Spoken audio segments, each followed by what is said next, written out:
And now I give the floor to His Excellency Mr. Wang Yi, member of the Political Bureau of the CPC Central Committee and Minister for Foreign Affairs of the People's Republic of China. Mr. President, Mr. Secretary General, colleagues,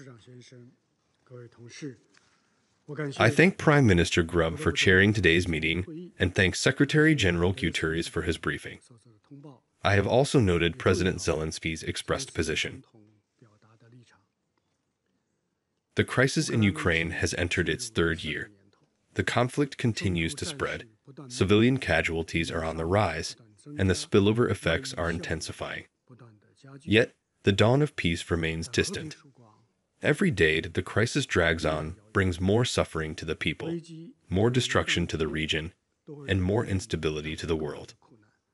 This situation is unsustainable and must be reversed. All parties should prioritize peace and the well-being of the people and sincerely commit to promoting dialogue and negotiation. In this regard, China's proposals are as follows. First, we must heighten the sense of urgency in de-escalating the situation. The most pressing task is to adhere to the three principles of preventing the spillover of the battlefield, avoiding escalation of the conflict, and refraining from fueling the fire. Especially, there must be no use of weapons of mass destruction, no attacks on nuclear power plants or other peaceful facilities, and no assaults on civilians or civilian infrastructure. The more weapons sent to the battlefield, the harder it becomes to achieve the goal of a ceasefire. This is an objective reality that must be confronted. All parties should abandon Cold War-style confrontational thinking and play a constructive role in cooling down the situation to create the necessary conditions for an early ceasefire. Second, we must enhance the sense of responsibility for promoting peace talks. Dialogue and negotiation are the only viable solution to the Ukraine crisis. If peace talks are delayed, misunderstandings and miscalculations will accumulate, leading to an even bigger crisis. Recently, there have been growing international calls for peace talks, with more and more countries of the global South coming together voluntarily to support peace and create a conducive atmosphere for a peaceful resolution. The international community must seize this opportunity and work together to promote dialogue and negotiation. Third, we must strengthen the sense of urgency in controlling the spillover effects. The ongoing spillover from the Ukraine crisis is exacerbating the global economic downturn, with many global South countries suffering severe negative impacts. Achieving the United Nations 2030 Sustainable Development Agenda has become even more challenging. No party should use the crisis as an excuse to impose illegal unilateral sanctions or unjustly suppress normal economic and trade activities. Nor should anyone exploit this situation to create divisions and form exclusive blocs. China calls on the international community to strengthen cooperation in areas such as energy, finance, trade, and food security, as well as to protect critical infrastructure like oil and gas pipelines, in order to maintain the stability and smooth operation of global industrial and supply chains and safeguard the legitimate rights and development space of developing countries. The Security Council bears the primary responsibility for maintaining international peace and security.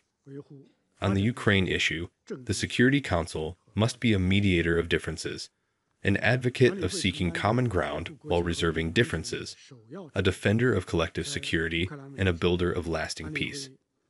We hope that Security Council members will take a broader and longer-term view, doing more to promote reconciliation and peace rather than the opposite. Mr. President, China's position on the Ukraine issue has been consistent, clear, and unequivocal. President Xi Jinping has solemnly pointed out that the sovereignty and territorial integrity of all countries must be respected, the purposes and principles of the UN Charter must be upheld. The legitimate security concerns of all countries must be taken seriously. and all efforts conducive to a peaceful resolution of the crisis should be supported. This is China's authoritative position and fundamental confidence on the Ukraine issue. China is not the creator of the Ukraine crisis, nor is it a party directly involved. China has always stood on the side of peace. We maintain contact with all parties, including Russia and Ukraine, and remain committed to promoting dialogue and negotiation. Our diplomatic efforts have been widely recognized and supported by the international community.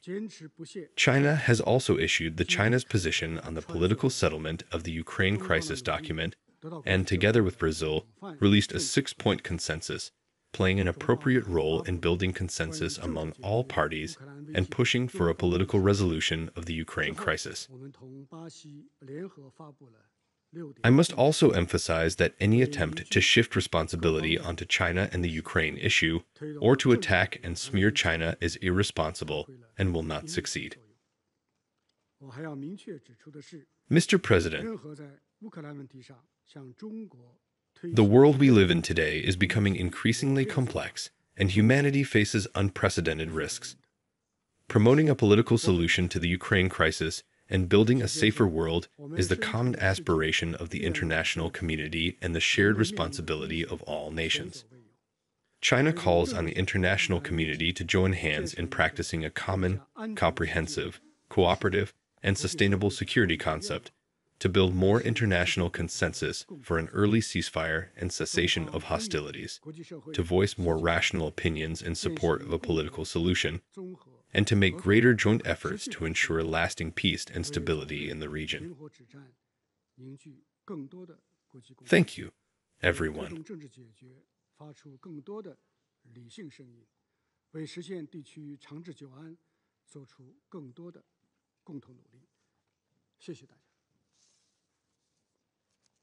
His Excellency Mr. Yi for his statement, and now I give the floor to His Excellency Mr. Antony Blinken, Secretary of State of the